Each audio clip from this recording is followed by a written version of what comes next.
Watchman of Ephraim. Hey, have you ever heard of Krampus the Christmas Demon? Devil. Well, this is what this video is going to be about. Hopefully it won't be that long.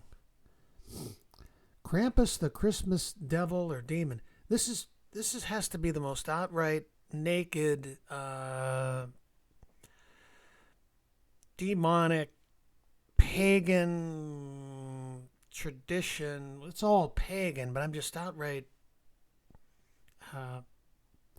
boldly demonic. I don't know how to even describe it. Krampus the Christmas Devil or Demon. Most popular in Central Europe, Germany. This must have been something in America here, this advertisement here.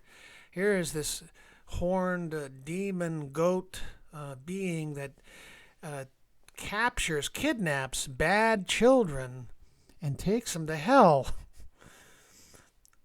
Merry Krampus. Bazaar will be hosting Krampus, the mythical Yuletide beast of German folklore. Come meet Krampus, learn about him, and pose for pictures. You can pose for pictures with this demon, and we'll in a couple of films, short films. The first one is what this thing is all about. It's about a 6-minute video. The second one is just a parade. I think it's somewhere in Austria where it's very popular. You'll see the just outright demonic aspect of Christmas. This is none other than the Saturnalia, this festival of Christmas. Christ Mass, Christ's death. That's what Mass means in Latin. So, well, I just... There is a man who spreads joy amongst children once a year. They lay awake in eager anticipation of his arrival. What presents does he bring with him on this evening? The cookies have been baked and the milk has been poured, but as the shadowy figure approaches, their excitement and joy turns into fear and despair. For this man is not Saint Nicholas, or Santa Claus, or even Father Christmas. This man is no man at all. This is Krampus, the shadow of Christmas, and tonight there will be no presents received.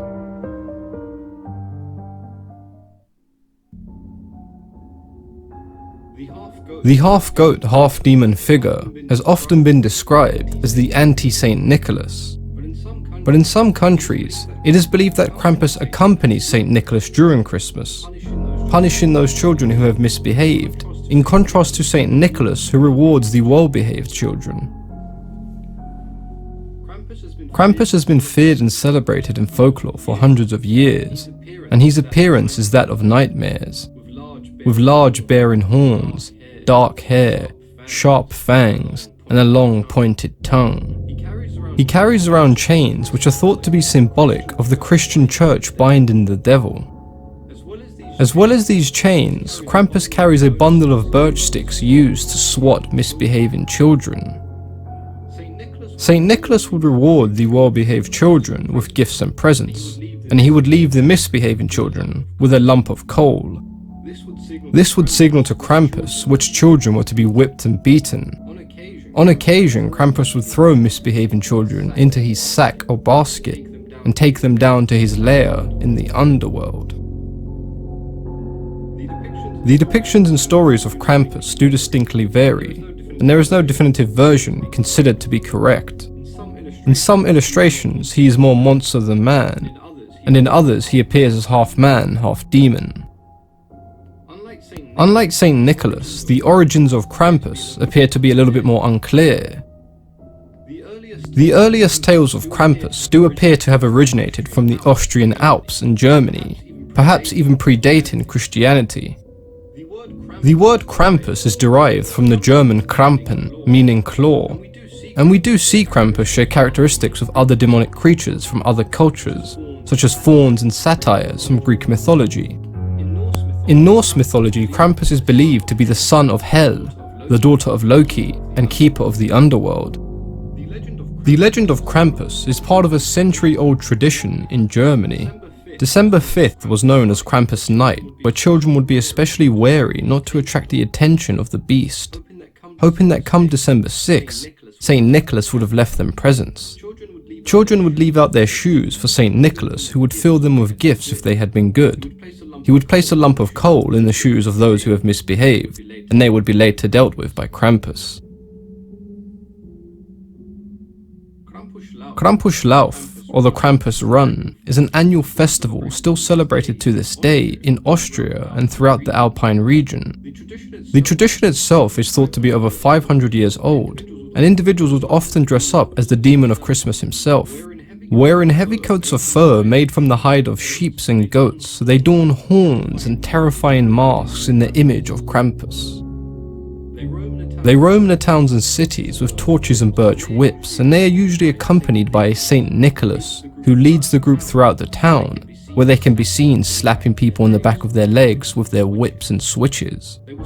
They will scare the local children, and sometimes even adults, throwing them into the snow, all in the name of fun.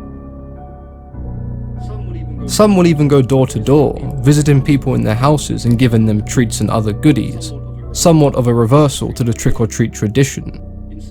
In some parts of Austria, before Christian influence, December was the month of monsters and ghouls.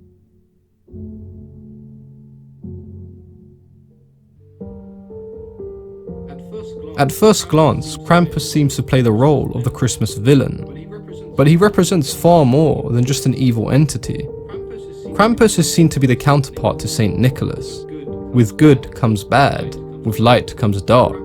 Krampus was often referred to as the shadow of Saint Nicholas. There are those who still see Krampus as a symbol of the devil, but in modern day, despite still being feared, Krampus has become somewhat of a symbol of celebration in many cultures. I've personally never seen Krampus as a force of true evil. To me, Krampus symbolizes the need for our moral compass to be balanced. There must be rewards and consequences for the actions we take. Of course, this guy must be a mainstream Christian pagan, if that, to have that kind of understanding of this, that we need Krampus to balance, our moral compass. This is so far away from God, it's, that's why. If receiving no presents from Santa Claus is not enough to dissuade the bad behavior of children, then surely a visit from Krampus will. If you've enjoyed this video, then please consider leaving a thumbs up, as it helps promote the video. Well, I really don't need to show the other video because it showed some of the gruesome costumes that people dress up in Austria and Germany and that, and roam around these towns, and they have parades and they scare people and that. Let's finish with this short video. When Yahweh your God cuts off from before you the nations which you go out to dispossess, Deuteronomy 12:29-32, and you displace them and dwell in their land, take heed to yourself that you're part of the kingdom now. You're dwelling in the promised land now. You've been delivered from the power of darkness and have been translated into the kingdom of the Son of his love. Why would you... Anyways, take heed to yourself that you are not ensnared to follow them after they are destroyed from before you, and that you do not inquire after their gods. Notice he's like the shadow of Saint Nick or Santa Claus.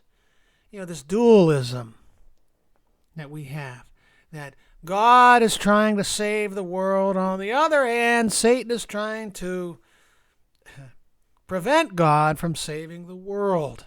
Guess who wins? The devil. That's just pure man-made religion. New Testament theology, as I like to describe it.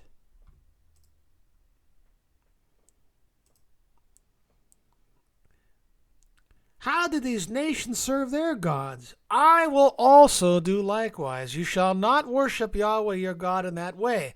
For every abomination to Yahweh which he hates they have done to their gods, for they even burn their sons and daughters in the fire to their gods. Well, that's what we do too. We proclaim that God is going to burn humanity in the fire. Burn them up or torture them. Whatever I command you, be careful to observe it. You shall not add to it nor take away from it. What a job Satan has done to get rid of the Torah as the instruction manual for the restitution of all things. In departing, come out of her, my people, so that you will not share in her sins, so that you will not receive any of her plagues. Revelation 18:4. Get rid of this wicked holiday. Have nothing to do with it.